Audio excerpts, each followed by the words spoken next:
네, 수익형 부동산 전문가 김명희입니다. 여러분들 오늘은 이제 수익형 부동산 이제 분양 계약할 때의 좀 유의점들 좀 짚어보도록 하겠는데요. 이제 정부의 이제 부동산 주거형 부동산에 대한 규제가 점점 이제 강화되고 또 이제 실제화되면서 수익형 부동산에 대한 관심은 점점 더 높아지고 있습니다. 그래서 오늘 이 시간 통해서 여러분들 분양 계약하실 때 유의점들 잘 챙겨보시면 좋겠습니다. 먼저 용어부터 정리를 하겠습니다. 이제 여러분들 분양 계약 이제 받거나 또는 상담 받으러 가면 이제 시행사, 시공사, 신탁사, 대행사 이런 용어들 많이 접하게 되실 텐데요. 간단하게 설명을 해드리면 시행사는 사업의 이제 주체가 되는 곳을 시행사라고 합니다. 이제 쉽게 좀 설명하면 땅의 이제 주인이 되겠고요. 그리고 두 번째로 시공사는 건설업체, 이제 시공을 하는 업체가 되겠고, 신탁사는 자금 관리를 하는 곳이 신탁사입니다. 이제 신탁사를 좀 유의 깊게 보셔야겠는데요. 그리고 대행사는 이런 건물들, 새롭게 분양하는 건물들을 분양을 대신해서 해주는 업체를 대행사라고 합니다. 이제 신탁사 같은 경우는 이런 모든 과정에서 여러분들이 납부하게 되는 그 분양 대금의 자금을 관리하는 곳이기 때문에 분양 대금 납부도 항상 신탁사로 하여야 되고, 그다음에 시공사가 건설을 진행하는 과정에 따라서 여러분들이 납부한 분양 대금도 시공업체에다가 지급을 하는 것이 신탁사의 역할이 되겠습니다. 다음 분양계약서 한번 보겠는데요.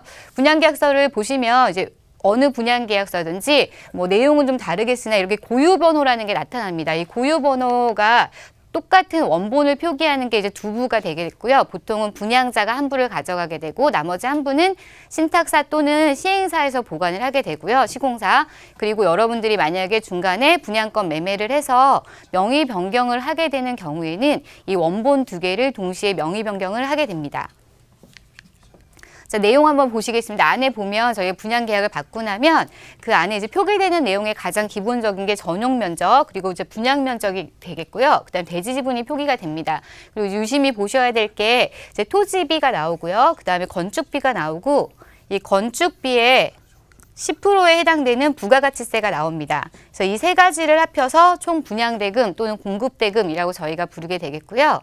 그리고 이제 마지막에 여러분들의 이제 명의자, 이제 분양받은 분의 명의자 이름이 나오고 앞에서 말씀드린 시행사, 신탁사, 시공사의 대표 법인 도장이 전부 다 날인이 돼야지 분양 계약이 이제 완전하게 이루어진 게 되겠고요.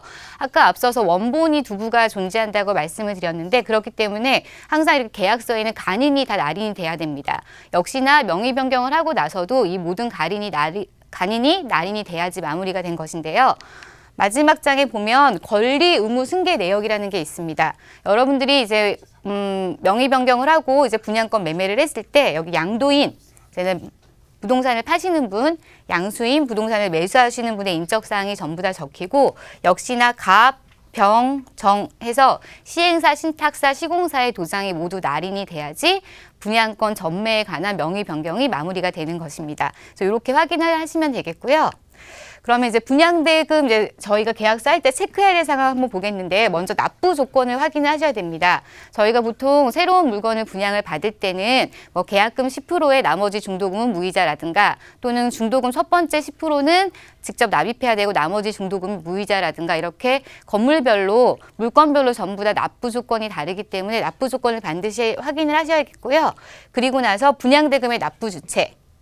제가 앞서서 잠시 말씀을 드렸는데 분양대금의 납부 주체는 반드시 신탁사가 돼야 된다는 점 꼭 기억을 하셔야겠고요. 그리고 만약에 여러분들이 분양받는 그 상가 같은 경우에 독점 업종이라고 해서 분양을 받는다라고 한다면 이 독점 업종에 대한 명시가 계약서에 반드시 나타나 있어야 합니다.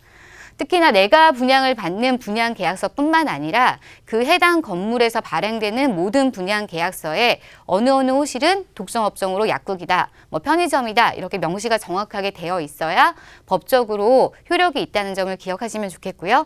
그 다음에 이렇게 분양을 받고 나면 특히 상가거나 또는 이제는 오피스텔을 사업자로 운영을 하시려고 계획을 갖고 계시다면 반드시 일반 임대사업자 등록을 하셔야겠고요. 이렇게 등록을 하시게 되면 아까 앞에서 봤던 분양계약서에 나타나 있던 건물 가격의 10%에 해당되는 부가가치세 금액을 전부 다 환급을 받으실 수가 있는데 특히 이렇게 분양 과정에서 계약금을 납부하고 중도금을 납부하고 할 때마다 매 회차마다 부가세에 대한 조기 환급이 가능합니다. 뒤에서 다시 한번 볼 건데요. 자, 그리고 체크사항 한 번 더 볼 때 저희 명의자 가령 이제 명의를 나 혼자 이름으로 할 것인지 또는 가족들과 같이 할 것인지 자녀 또는 남편, 아내와 같이 할 것인지를 좀 정하시는 게 중요한데 이 명의자를 누구로 하는가는 나중에 임대소득을 받았을 때 그 소득을 분배함으로써 또 이제 소득세를 이제는 종합소득세를 낮추는 효과도 있기 때문에 그 점에 대해서 사전에 미리 의논을 하시고 명의자를 결정을 하시는 게 좋겠고요. 단지 이때 좀 유의를 하셔야 될 게 이제 아래로 내려가서 보시면 이렇게 저희가 사업자 등록을 상가를 분양받고 사업자 등록을 하게 되면 그 사업자에 따라서 국민연금하고 의료보험이 부과가 됩니다. 근데 가령 예를 들어서 이제 내가 만약에 주부다. 근데 남편의 직장 의료보험에 이제 의료보험으로 혜택을 받고 있었다. 근데 만약에 이 주부님의 이름으로 상가를 계약을 하게 되고 사업자 등록을 하시게 되면 이 의료보험이 남편의 직장 의료보험이 아닌 개인 사업자의 의료보험으로 분리돼서 나옵니다. 그렇기 때문에 이 의료보험 같은 경우는 납부하고 끝나는 것이고 나중에 돌려받을 수 있는 금액이 아니기 때문에 사라지는 금액이기 때문에 이 의료보험이 따로 부과되는 상황에 있다라고 한다면 이것도 사전에 의논을 해서 명의자를 누구로 할 것인지 결정하시는 게 또 절세에 대한 도움이 되겠습니다. 그리고 사업자 등록 아까 앞에서 말씀드렸는데요. 이제 건물분에 포함되어 있는 부가가치세는 매 회차별로 조기 환급이 가능합니다. 그렇기 때문에 뭐 기회비용이라고 따지면 기회비용도 될 수 있기 때문에 건물 사업자 등록 이제 분양계약 받자마자 바로 하시는 것이 유리하시겠고요.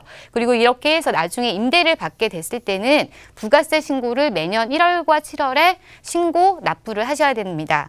그리고 임대소득 아까 앞서서 말씀드린 것처럼 월세를 받게 되면 저희가 5월 달에 종소세 신고를 하게 되는데요. 그때 이제 임대소득 같은 경우는 근로자인 경우엔 근로자의 근로소득과 합산을 해서 또 이제는 종소세 신고를 하게 되기 때문에 임대소득을 받음으로써 나의 그 종합소득세 요율 구간이 달라질 수 있고 또 요율 구간이 달라지면서 납부해야 될 세금이 갑자기 늘어나는 경우가 많기 때문에 사전에 이것도 좀 미리 염두에 두시고 명의자를 누구로 할 것인지 결정을 하시면 되겠습니다.